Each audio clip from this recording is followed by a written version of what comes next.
बच्चों, आज हम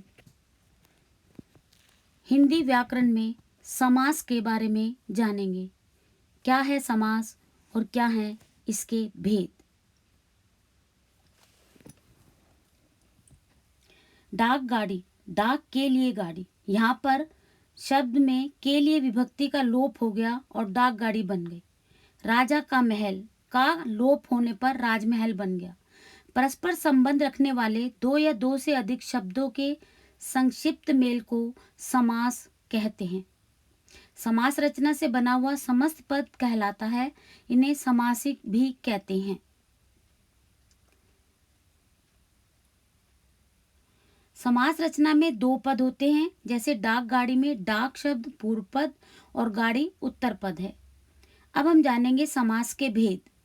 समास के 6 भेद होते हैं: अव्ययी भाव समास, तत्पुरुष समास, कर्मधारय समास, द्विगु समास, द्वंद्व समास और बहुब्रीहि समास। अव्ययी भाव समास, जहाँ समस्त पद का पहला पद अव्यय हो और उससे सारा पद अव्यय का काम करे, वहाँ अव्ययी भाव समास होता है। जैसे आजीवन, जीवन भर, प्रतिदिन, हरेक दिन। तत्पुरुष समास, जिस समास का पहला पद संज्ञा या गौण हो, उत्तर पद प्रधान हो, उसे तत्पुरुष समास कहते हैं। समास विग्रह में कारक चिन्हों का प्रयोग होता है, किंतु समस्त पद में उनका लोप हो जाता है। कारक चिन्हों की दृष्टि से तत्पुरुष समास के 6 भेद होते हैं। कर्म तत्पुरुष को का लोप हो जाता है इसमें। गिरह कट, जेब को काटने वाला।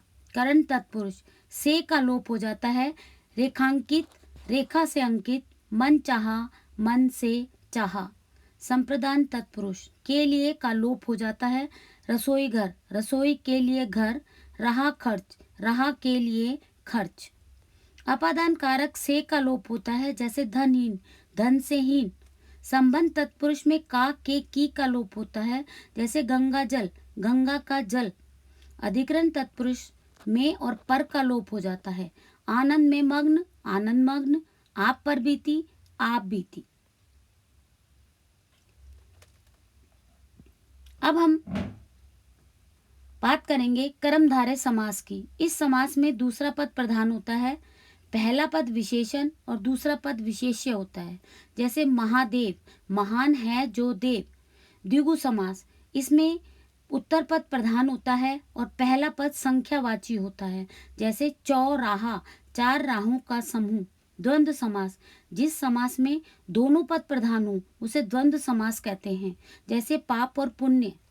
बहुब्रीहि समास, जिस समास में दोनों पदों में से किसी की प्रधानता नहीं होती, दोनों पद गौण रहकर तीसरे नए अर्थ का बोध कराते हैं। जैसे गिरिधर, गिरि को धारण करने वाले अर्थात कृष्ण।